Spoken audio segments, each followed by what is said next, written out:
Panduan ibadah online. Persiapkan hati untuk beribadah di hadapan Tuhan. Jangan sambil tiduran ya. Persiapkan tempat yang tepat. Disarankan memakai ruang keluarga. Hindari gangguan notifikasi handphone. Persiapkan waktu untuk fokus beribadah. Jangan selfie, komen-komen, atau ngobrol sendiri. Pakailah pakaian yang sopan, yang menunjukkan sikap hormat beribadah. Persiapkan hati anak-anak untuk ibadah bersama, jangan sambil makan.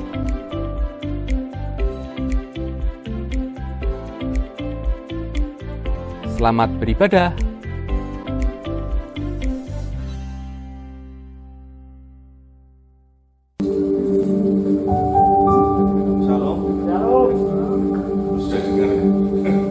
Salam, saudara-saudara semuanya. Saya tidak percaya kita semua dalam keadaan sehat. Saya mau kasih salam ke orang-orang khusus. Yang pagi-pagi tadi sudah masak, angkat tangan. Belum ada yang masak. Oh, sini langsung masak. Selamat pagi, Bu. Yang tadi pagi sudah sarapan? Belum semua. Saya sudah. Oke. 2 kali lagi ya. Yang tadi pagi jam 5 sudah mandi. Wah, luar biasa. Diberkati Tuhan. Ini yang terakhir. Yang terakhir saudara. Yang cinta sama Tuhan angkat tangan. Luar biasa. Nah ini umat yang diberkati Tuhan. Amin. Hari ini saya mau mengajak Anda, kita mau ketemu sama Tuhan. Ya, karena di sini memang kita mau ketemu sama Tuhan, sama teman-teman semuanya. Lihat wajahnya. Mari bangkit berdiri dulu. Kita lihat wajah saudara-saudara seiman kita. Ya, lihat matanya ya. Sumringah enggak? Ya, saya yakin ini sumringah semuanya. Dan hari ini kita nggak mau undang Tuhan karena Tuhan sudah datang ke tempat ini. Tapi ada yang bisa kita lakukan adalah kita sambut Dia. Amin. Siap semuanya? Mari kita sambut Dia dengan penyembahan kita, dengan mazmur kita, dengan suara-suara kita. Mari kita berdoa, kita siapkan hati kita. Tutup matamu, tapi buka hatimu buat Tuhan. Angkat tanganmu dalam hati tinggi. Nanti capek. Santai saja. Bilang Tuhan, saya ada di sini Tuhan. Saya menyambutmu karena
lebih meriah lagi. Come on. Woo!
Kita semua percaya Allah yang kita sembah, Allah yang sanggup. Amin. Mari kita nyanyi lagi.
istirahat sebentar, bernapas sebentar. Sungguh mulia Tuhan kita, sungguh ajaib Dia. Segala sebutan yang mulia, yang indah, yang paling tinggi hanya bagi Dia. Yang bisa kita lakukan, kita perlu bersyukur pada Dia. Hanya perlu bersyukur atas pemberian Dia.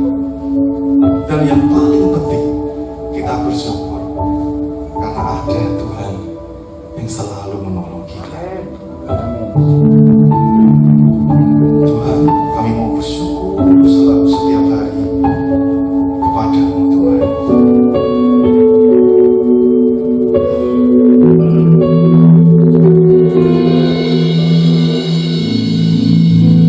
Bersyukur selalu bagi kasih-Mu di dalam hidup.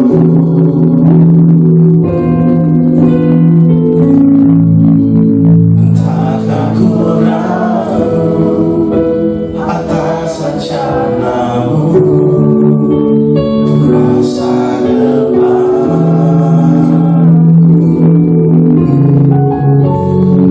Sebagai Bapa yang baik, takkan pernah Kau melupakanku. Sebagai Bapa yang sangat baik, takkan pernah Kau meninggalkanku. Bukan menari dan bersuka karena-Mu, oh Yesusku, Dan ku meminum air-Mu bagai rindu selalu. Ku hidup dalam-Mu dan hidup-Mu di dalam-Mu, oh Yesus. Sangat ku cinta. Mari saya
punya Allah yang sangat baik dan perbaikan.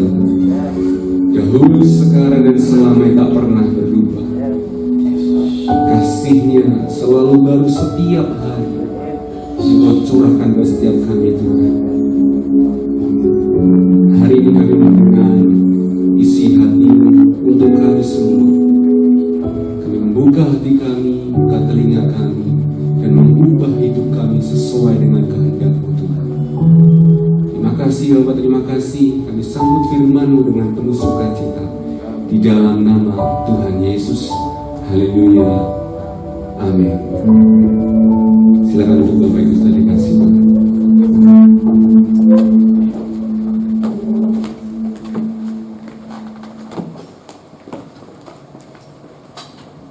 Shalom. Shalom. Haleluya. Sebelum saya menyampaikan kepada firman Tuhan, saya ingin menyampaikan beberapa pengumuman. Terus dukung dalam doa dan dana untuk persembahan atau kebutuhan 3 rangkaian acara di tahun ini. Ada ibadah Natal umum, Natal sekolah minggu, dan ibadah tahun baru. Jadi pada tahun ini kebutuhan Natal atau 3 rangkaian Natal yang ada adalah 30 juta, dan berikut ini adalah persembahan yang masuk sampai hari ini. Yang kedua, kami juga berterima kasih kepada seluruh jemaat yang selalu mendukung dalam bentuk doa maupun dana untuk pendidikan Yayasan Elim. Ada TPA Momscare, KP Firdaus, SD Widya Kirana, dan kita terus dukung supaya pendidikan Yayasan Elim dapat menjadi berkat bagi Kota Kudus. Oke, kita tahu Bapak Ibu, mungkin bisa masuk ke slide-nya. Kita tahu semua bahwa ketika kita menanam sebuah tanaman buah, kita pasti berharap tanaman itu akan berbuah banyak. Kalau kita nanam, pasti kita punya harapan, punya keinginan, punya kerinduan bahwa tanaman itu akan berbuah banyak. Pastinya bukan hanya berbuah banyak, tetapi juga berbuah banyak dan rasanya manis. Kita nggak berharap atau kita nggak ingin buah kita asam atau kecut.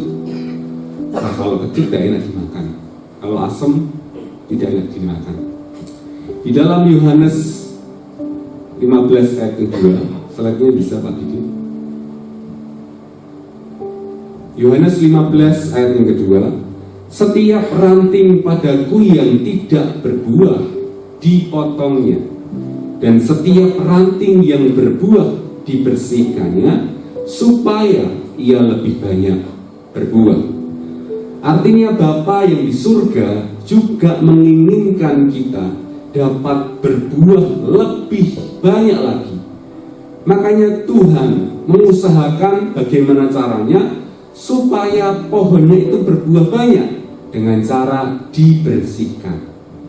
Jadi Tuhan sendiri menginginkan, punya kerinduan untuk kita semua, bahwa umatnya itu bukan sekedar cuma berbuah, tapi berbuah banyak. Matius 13 ayat 23, yang ditaburkan di tanah yang baik ialah orang yang mendengar firman itu dan mengerti, dan karena itu ia berbuah, ada yang 100 kali lipat, ada yang 60 kali lipat, ada yang 30 kali lipat. Kalau Bapak Ibu boleh milih, mau milih yang berbuah 30 kali lipat, 60 kali lipat, atau 100 kali lipat? Kebanyakan orang akan memilih, langsung aja milih yang 100 kali lipat. Kalau dapat berkat yang 100 kali lipat, yang paling banyak. Apalagi orang Indonesia, kalau bisa modalnya sedikit, untungnya banyak. Saya melakukan hal sedikit, buahnya banyak. Maksudnya adalah kita sendiri pun punya kerinduan, punya keinginan. Kalau kita punya sesuatu, kehidupan kita dapat berbuah lebih banyak. Begitu juga Tuhan tadi, kalau kita pengen buah kita banyak, Tuhan pun pengen buah kita lebih banyak. Bahkan dengan jelas tadi dikatakan, khususnya di Yohanes 15 ayat 2 yang awal, yang A, setiap ranting padaku yang tidak berbuah dipotongnya. Tuhan akan sedih ketika melihat rantingnya itu tidak berbuah, sehingga ranting itu akan dipotong. Begitu juga dengan kita. Kalau kita melihat kita punya pohon mangga yang tidak berbuah, maka kita juga akan sedih. Lah, ini pohon tak tanam sudah berpuluh-puluh tahun tidak pernah berbuah. Nah, tak potong, tak ganti dengan tanaman yang lain saja. Mungkin kita juga ada pertanyaan, loh Mas Sena, kenapa kok dipotong? Kenapa kok ditebang? Kan daun-daunnya masih bisa meneduhkan, masih ada manfaatnya. Begini Bapak Ibu, sebuah pohon buah diciptakan untuk berbuah. Jika dia hanya banyak daunnya tapi tidak berbuah, artinya dia atau pohon buah itu tidak berguna dengan maksimal, atau pohon buah itu tidak berguna sesuai ciptaannya. Dia ciptaannya adalah pohon buah yang harusnya berbuah. Kalau dia tidak berbuah, hanya daunnya saja yang banyak, dia tidak maksimal. Dia tidak berfungsi sesuai ciptaannya. Sama seperti juga kalau saya beli handphone baru, kemudian saya terima handphone itu, ternyata handphone itu tidak bisa buat telepon, tidak bisa buat SMS, tidak bisa buat WA-an. Tapi kabar yang baik, HP saya tadi bisa buat lihat jam, bisa buat pasang alarm. Apakah saya harus tetap senang? Wah, puji Tuhan, saya beli mahal-mahal handphone masih ada fungsinya, bisa buat lihat jam, masih bisa buat pasang alarm. Apakah saya tetap bangga dengan handphone saya yang baru? Ini loh, ini bukan smartphone, ini smartwatch. Jam saya besar, jam Bapak itu kecil-kecil. Apakah saya seperti itu? Tidak, karena handphone itu diciptakan sebagai alat telekomunikasi. Kita bisa berkomunikasi dengan saudara kita, dengan teman kita, bukan sebagai alat penunjuk waktu. Kalau handphone saya tidak bisa berfungsi untuk telepon, SMS, WA, berarti handphone saya tidak berfungsi dengan maksimal, atau handphone saya tidak berguna sesuai ciptaannya.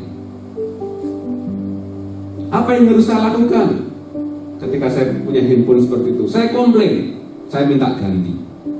Begitu juga di dalam pohon buah tadi. Kita tidak hanya berharap daunnya yang banyak, tapi daun yang banyak itu juga harus berbuah banyak, karena buah itu dapat dirasakan oleh banyak orang. Gambaran seperti itulah yang diberikan Tuhan kepada kita, adalah kita dapat berbuah banyak. Kalau kita tidak berbuah, kita akan dipotong. Tapi kalau buahnya kita sedikit, kita akan dibersihkan supaya menjadi lebih banyak lagi. Itu kerinduan Tuhan, itu keinginan Tuhan. Bapak Ibu masih ingat kisah Tuhan Yesus mengutuk pohon ara? Pada pagi-pagi hari Yesus berjalan kembali ke kota. Yesus merasa lapar. Tadi ditanya, sudah sarapan? Tuhan Yesus lapar. Kemudian dekat jalan Tuhan melihat pohon ara, lalu pergi ke situ melihat-lihat pohon ara itu, tetapi tidak mendapatkan apa-apa. Pohon ara itu tidak berbuah, hanya cuma daun-daun saja. Apa yang dilakukan Tuhan? Katanya kepada pohon itu, engkau tidak akan berbuah lagi selama-lamanya. Dan seketika itu keringlah pohon ara itu. Dalam kisah ini kita belajar bahwa Tuhan itu menginginkan kita berbuah, bukan hanya banyak daunnya. Tuhan merindukan kita menghasilkan buah yang dapat dinikmati, yang dapat dirasakan. Artinya ketika Tuhan itu lapar, misalnya ketika Tuhan itu mendapati pohon ara itu berbuah dan Tuhan itu makan, pertama, kelaparannya Tuhan itu terpenuhi. Biasanya orang lapar mudah marah, tapi ketika kenyang, bahagia. Kebahagiaan Tuhan itu dapat merasakan buah dari kita. Kepuasan dari Tuhan itu dapat merasakan buah yang daripada kita. Ketika kita menghasilkan buah, yang merasakan bukan saja orang lain, tapi Tuhan. Ketika kita berbuat baik, makanya dikatakan apapun yang kamu lakukan, lakukanlah seperti untuk Tuhan. Jadi ketika kita berbuah, bukan hanya saudara kita yang menikmati, bukan teman-teman saja yang kita menikmati, tapi Tuhan juga menikmati buah kita. Tetapi sebaliknya, ketika kita tidak berbuah, berarti kita sedang tidak memenuhi kebutuhan Tuhan. Kita tidak memenuhi kerinduan Tuhan. Kita tidak memenuhi keinginan Tuhan. Artinya Tuhan tidak dapat merasakan buah yang daripada kita.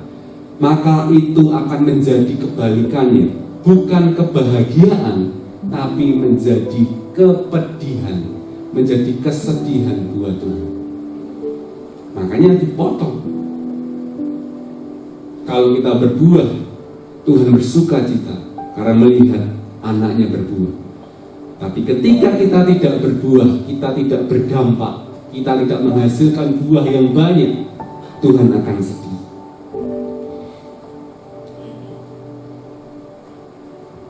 Oleh karena itu berbuahlah banyak Bapak Ibu. Berbuahlah dalam kehidupan kita, itu artinya kehidupan yang memberi nilai tambah kepada orang lain, atau kehidupan yang memberi dampak kepada orang lain. Yohanes 15 ayat yang ke-8. Dalam hal inilah Bapakku dipermuliakan, yaitu jika kamu berbuah banyak, dan demikian kamu menjadi murid-muridku. Kalau kita berbuah banyak, kita mempermuliakan Tuhan. Tapi kalau kita tidak berbuah banyak, berarti kita tidak mempermuliakan Tuhan. Muliakanlah Tuhan, bukan sekedar cuma dengan bibir kita, tapi dengan perbuatan kita yang berbuah untuk orang lain. Dan kita disebut murid-murid Tuhan ketika kita berbuah banyak, berbuah yang lebat, kita akan mempermuliakan nama Tuhan. Sekarang kita akan masuk pada intinya. Tadi baru permulaan pembukaan Bapak Ibu. Bapak Ibu, sebenarnya kerinduan Tuhan itu bukan sekadar kita itu berbuah banyak. Kita berbuah banyak sekali, bukan cuma itu. Tidak berhenti pada berbuah banyak, namun juga berbuah tetap. Maksudnya tidak sekali berbuah banyak, selesai. Sekali berbuah banyak, terus tidak berbuah lagi. Tuhan tidak menginginkan itu.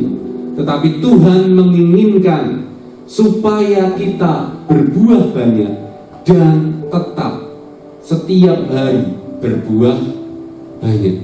Tidak hanya berhenti sekali selesai, tapi terus kita berbuah tetap.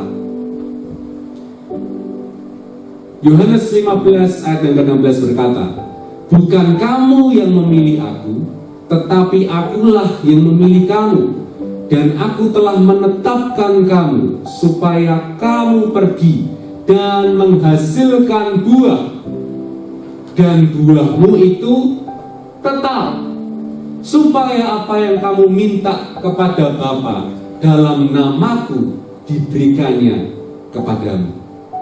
Bukan hanya buahnya banyak, tetapi Tuhan menginginkan buah kita itu tetap, selalu ada setiap hari, senantiasa berbuah, tetap untuk berbuah.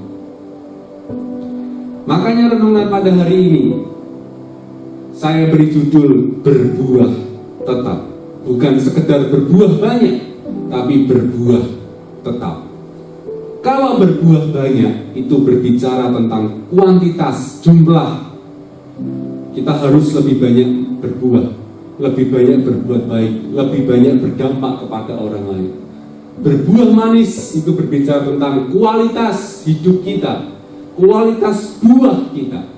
Tetapi berbuah tetap berbicara tentang konsisten. Apakah kita konsisten tetap berbuah banyak dan manis? Artinya kita melihat bagaimana kerinduan Tuhan untuk kita. Kita bukan menjadi orang-orang yang biasa, tapi orang-orang yang luar biasa, berbuah banyak dan manis selalu setiap hari. Konsisten, senantiasa. Jadi Tuhan mempunyai bahwa anak-anaknya berbuah banyak, berkualitas, dan buahnya tetap. Buahnya itu konsisten. Selalu berbuah meskipun dunia ini sedang berubah. Selalu berbuah meskipun keadaan sedang susah. Dan selalu berbuah meskipun sedang ada wabah. Jadi kita harus berbuah. Meskipun ada wabah pandemi, nggak bisa berbuah. Kita harus tetap berbuah. Keadaan susah, nggak bisa berbuah ini. Tapi Tuhan menginginkan kita berbuah. Meskipun dunia berubah, kita harus tetap berbuah. Bukan hanya berbuah sedikit, berbuah banyak, dan berbuah manis. Dan sejujurnya Tuhan banyak sekali secara tersirat menekankan tentang hidup yang konsisten, hidup yang tetap, hidup yang senantiasa. Ketika Tuhan berfirman kepada Musa supaya disampaikan ke bangsa Israel, Tuhan berkata di dalam Imamat 19 ayat yang keempat, janganlah kamu berpaling kepada berhala-berhala, dan janganlah kamu membuat bagimu dewa tuangan, akulah Tuhan Allahmu. Di dalam ayat ini Tuhan berkata, janganlah kamu berpaling kepada berhala-berhala. Janganlah kamu membuat bagimu dewa yang nantinya kamu sembah. Artinya Tuhan menginginkan supaya di dalam hubungan kita kepada Tuhan, di dalam penyembahan kita kepada Tuhan itu tetap konsisten. Jangan sampai ke depan kita menyembah yang lain. Jangan sampai ke depan kita membuat berhala-berhala, membuat dewa tuangan. Makanya Tuhan berkata, janganlah kamu berpaling. Tuhan merindukan supaya bangsa Israel selalu senantiasa konsisten dalam menyembah Tuhan, dalam imannya kepada Tuhan, iman yang tak tergoyahkan, selalu senantiasa sampai akhir hidup kita tetap menyembah Tuhan, tidak berpaling. Yosua juga pernah berkata di dalam Yosua 23 ayat 6 sampai yang ke-8, kuatkanlah benar-benar hatimu dalam memelihara dan melakukan segala yang tertulis dalam kitab hukum Musa, supaya kamu jangan menyimpang ke kanan atau ke kiri, dan supaya kamu jangan bergaul dengan bangsa-bangsa yang masih tinggal di antaramu itu, serta mengakui nama Allah mereka dan bersumpah demi nama itu, dan beribadah atau sujud menyembah kepada mereka. Tetapi kamu harus berpaut pada Tuhan Allahmu seperti yang kamu lakukan sampai sekarang. Lebih jelas lagi Yosua berkata, jangan menyimpang ke kanan, ke kiri. Jangan bergaul dengan bangsa-bangsa yang tidak menyembah aku. Tuhan menginginkan penyembahan kita itu konsisten. Tuhan merindukan iman kita itu tetap, selalu, senantiasa, tidak boleh goyah. Itu yang Tuhan inginkan. Hidup yang konsisten, itu hidup yang tetap. Kita dapat belajar dari ayat-ayat ini tadi, bahwa di dalam hubungan kita dengan Tuhan, di dalam iman kita kepada Tuhan, di dalam penyembahan kita kepada Tuhan, harus tetap konsisten, harus tetap berbuah tetap. Hal yang lain, di dalam Roma 12 ayat yang ke-11 berkata, janganlah hendaknya kerajinanmu kendor, biarlah rohmu menyala-nyala, dan layanilah Tuhan. Tuhan berkata, jangan hendaknya kerajinanmu kendor. Kalau gitar itu kendor, satu saja, suaranya pasti nggak enak. Apalagi semuanya kendor. Berarti gitar itu harus kencang. Setiap hari, setiap saat ketika dimainkan harus kencang. Nggak boleh kendor. Hidup kita juga seperti itu. Kalau hidup kita kendor, itu seperti gitar, rasanya nggak enak. Rasanya hidup kita tidak enak, karena ada sesuatu yang kendor di dalam satu sisi hidup kita. Apalagi kendor semua, kerajinan kendor, jam-jam penyembahan kendor, baca firman kendor, dan sebagainya. Itu pasti hidup kita penuh dengan masalah. Rasanya hidup melangkah dengan berat. Kita tidak boleh kendor, harus selalu semangat. Roh kita harus selalu menyala-nyala. Ayat ini menggunakan kata yang keren, menyala-nyala. Bukan sekedar menggunakan rohmu menyala. Artinya Tuhan tidak menginginkan roh kita itu cuma menyala seadanya. Tuhan tidak menginginkan roh kita menyala dengan api yang kecil, riup-riup kecil, tidak. Tapi Tuhan menginginkan roh kita menyala-nyala, bulat-bulat gitu loh, besar. Dan itu setiap hari, karena jangan sampai kendor. Senantiasa semangat, senantiasa konsisten. Kita harus memelihara, seperti katakan Yosua tadi, kamu harus memelihara hidupmu supaya tetap semangat, supaya tetap rohmu itu menyala-nyala. Dalam hal apa? Khusus dalam hal ini adalah dalam pelayanan kita. Dalam pelayanan kita, kita harus tetap, kita harus tidak boleh kendor. Roh kita harus senantiasa menyala-nyala. Lainnya lagi, Filipi 4 ayat yang keempat, bersukacitalah senantiasa. Bersukacitalah senantiasa dalam Tuhan. Sekali lagi kukatakan, bersukacitalah.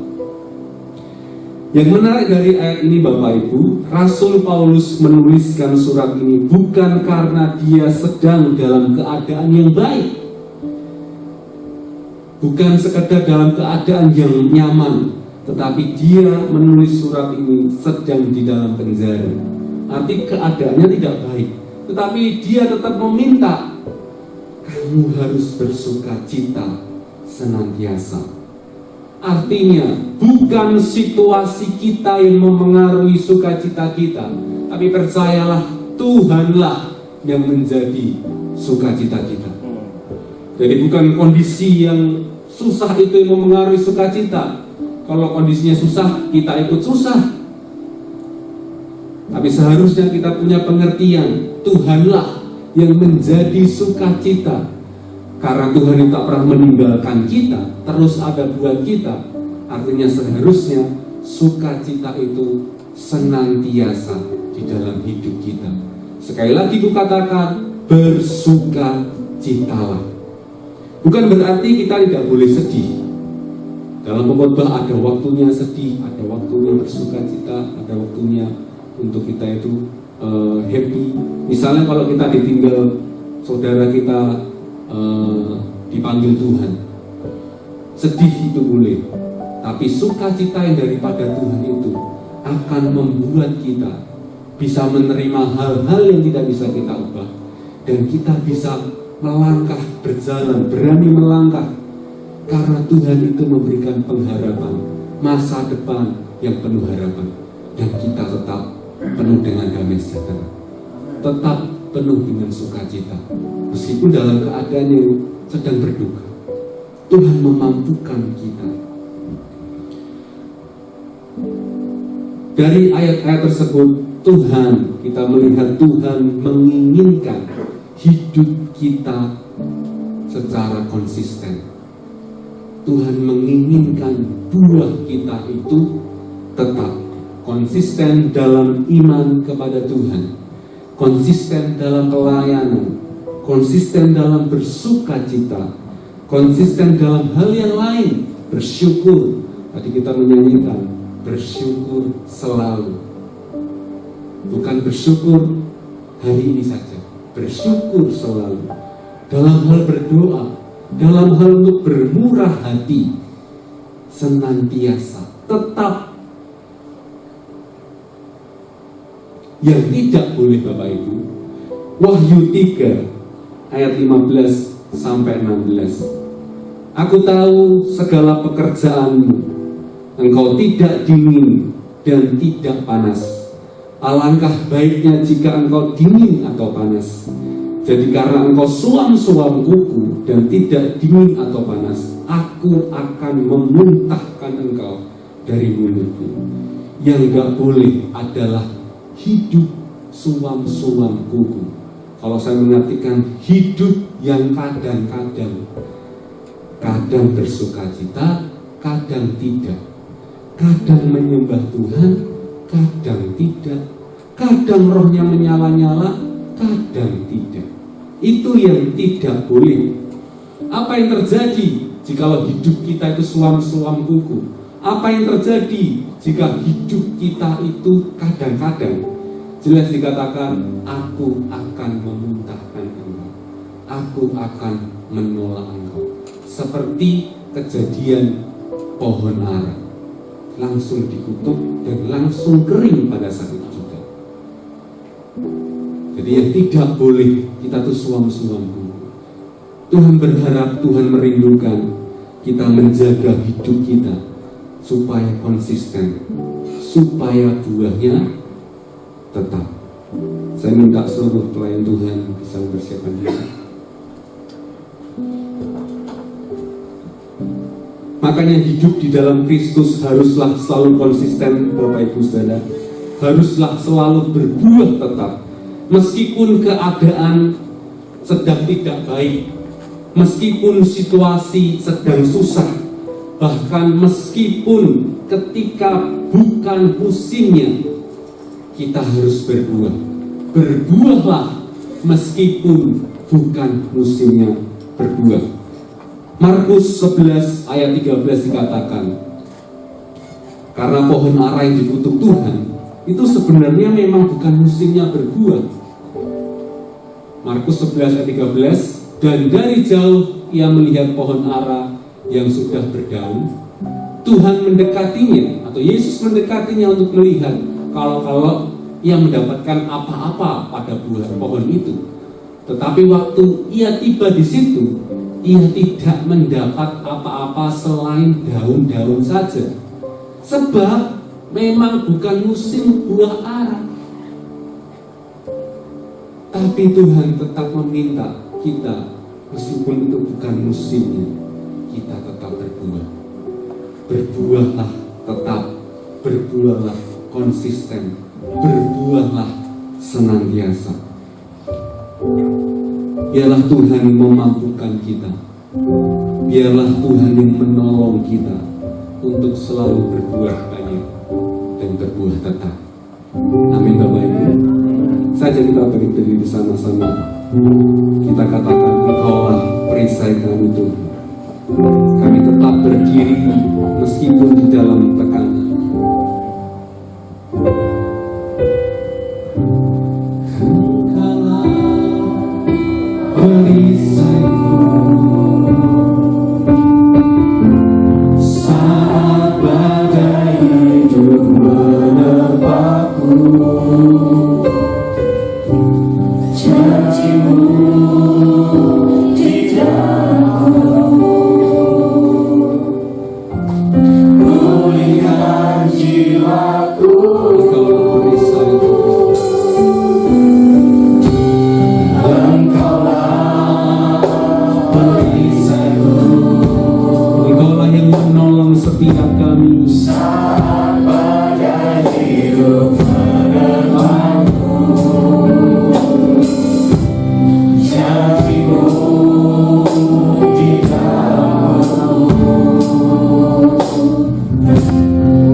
Engkaulah perisaiku, meskipun bangsa itu dapat menabrak pasangan, kami tetap mengandalkan Engkau. Di dalamku tenangkan jiwaku,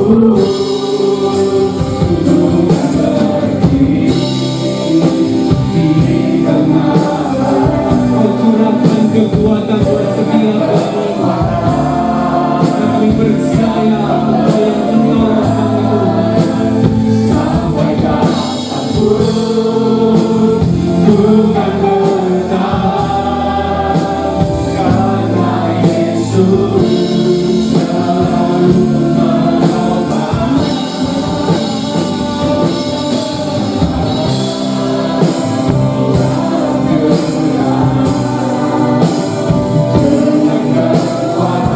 tetap berdua di dalam tekanan.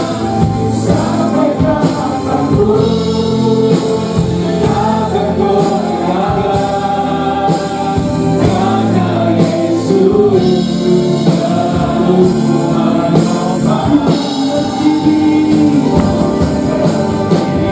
Sampai akhir hidup kami Tuhan.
Barang siapa mencari, dia mendapat.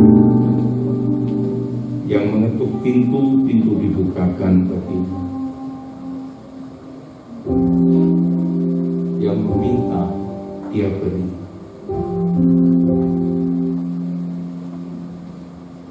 Yang baik datangnya hanya daripada Tuhan.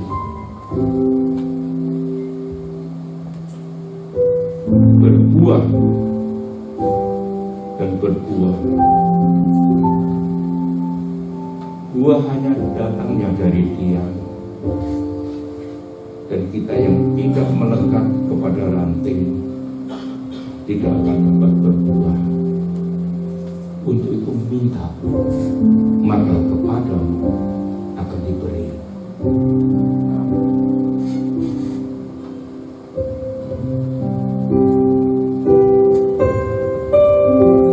Mari kita datang kepada Dia.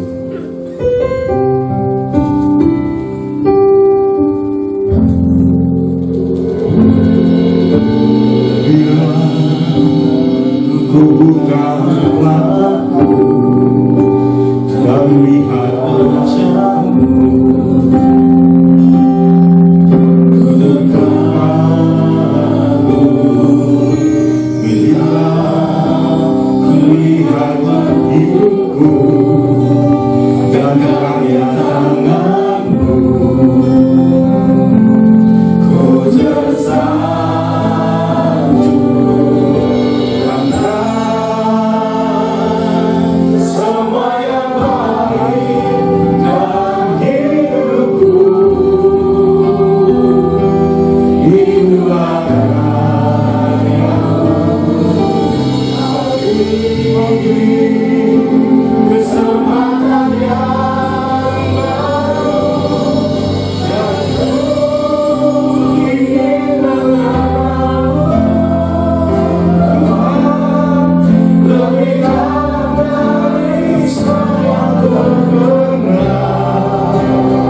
Thank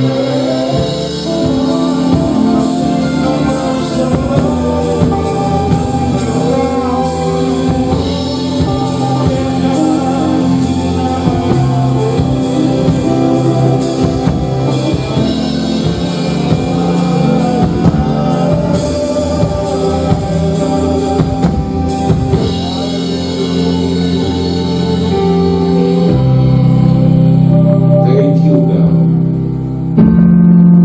Firman-Mu pagi hari ini tertanam dalam di tanah hati kami yang terbaik. Engkau memberkati hamba-Mu dan segala limpah. Berkati seluruh aspek kehidupan keluarga, pekerjaan, pelayanan. Thank you, God.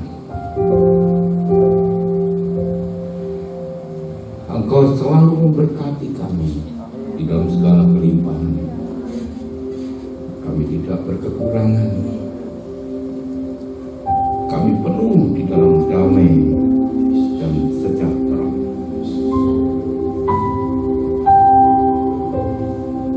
Engkau puaskan hati kami. Engkau berbarui dari waktu ke waktu dalam kehidupan kami, dalam keadaan baik maupun tidak baik. Engkau menyertai. Sembuhkan kami, roh tubuh jiwa. Engkau berkati pekerjaan, membuat berhasil.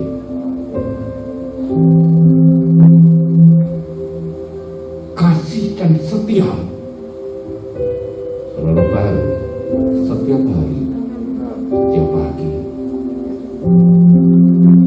Rahmat-Mu yang tiada henti kami terima hari ini, esok, sampai selama-lamanya. Terima kasih telah memberkati.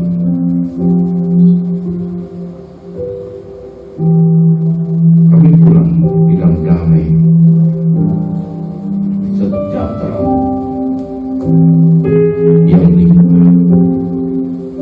Malaikat-Mu menatang, menyertai perjalanan kami kembali ke rumah, jauh maupun dekat. Kami tiba dalam keadaan selamat. Dan hanya di dalam nama Yesus kami mengucap syukur dan kami sudah berdoa. Haleluya. Amin. Tuhan memberkati.